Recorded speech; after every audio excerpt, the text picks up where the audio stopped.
Halo gengs, Gocha, dan ini adalah mouse Noir M1. Mouse yang udah lama sih keluarnya sebenarnya, dan gue juga dapet pas pertama kali ini keluar, tapi gue nggak bikin reviewnya karena jujur aja gue lumayan kecewa lah. Coba gue jelasin. Sebelum itu, kalau kalian belum tahu mouse ini pakai sensor PMW 3370, switchnya pakai Keil GM8 yang menurut gua sih udah enak dan standar untuk mouse gaming. Scroll wheel-nya pakai TTC Gold yang snappy ya, tapi di sini masih termasuk ringan. Buat gua sih gua lebih suka kayak gitu.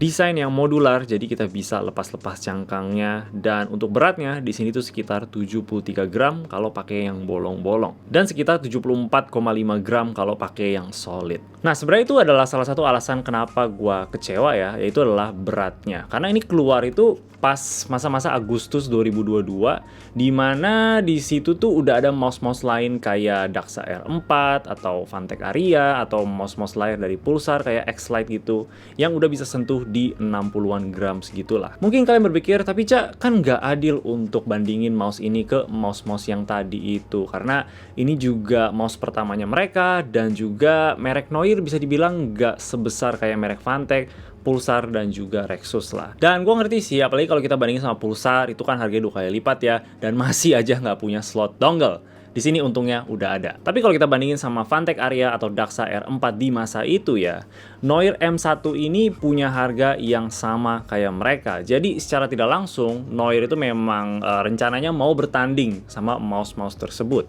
Untuk sekarang harganya naik ya, Phantek itu sekitar di 999.000 dan Daxa itu di 869.000. Gue tahu 70 gram, 60 gram gitu nggak terlalu beda-beda jauh lah ya. Balik lagi sama gaya kita pegang itu seperti apa dan bentuk mouse-nya. Kalau kita nggak nyaman, mau itu 10 gram doang, ya itu nggak bakal nyaman. Tapi untuk tangan gue yang 19 cm ini, Phantek dan Noir ini agak masih sedikit nanggung untuk claw grip ya. Mungkin kalau tangan kalian di bawah 18, gue rasa untuk claw grip bakal nyaman banget.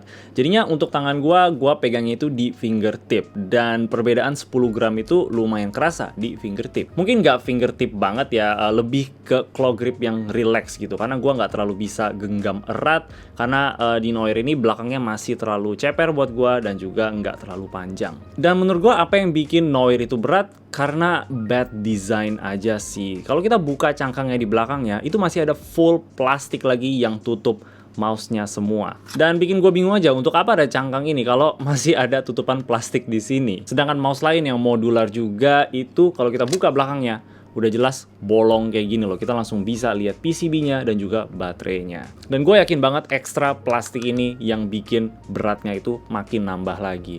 Dan juga entah kenapa ya, ini logo Noir ya bisa dicabut.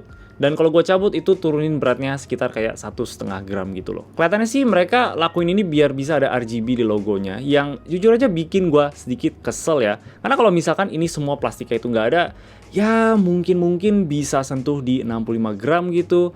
Tapi demi ada RGB di logo, mereka korbanin semuanya itu. Dan sebenarnya gue nggak bakal sama sekali mempermasalahkan hal ini kalau harganya Noir itu lebih murah dibanding yang lain. Karena pada waktu itu, kalau harganya sama dengan Phantek Aria atau Daxa R4, ya mending ambil yang mereka aja. Gue juga langsung bilang ke Noir kalau gue ngerasa ini sedikit kemahalan aja ya. Kalau misalkan harga 500.000, baru itu oke banget. Karena ini mouse yang yang bagus-bagus aja, punya spek yang paling terkini, ada Bluetooth lagi, itu sesuatu yang Daxa R4 itu nggak ada. Desain yang lumayan oke juga, dan ya paling kelemahannya ini belum bisa sentuh 60 gram aja. Yang menurut gue sih orang-orang bakal nggak apa-apa karena ini lebih murah dibanding yang lain. Dan sebenarnya itu aja alasannya yang bikin gue kecewa sama mouse ini, dan bener-bener lupa setelah itu kalau ini exist gitu. Dan gue juga ngerasa nggak banyak orang yang jatuh cinta banget sama mouse yang ini. Tapi ternyata setelah 6 bulan mereka turunin juga harganya ke 499.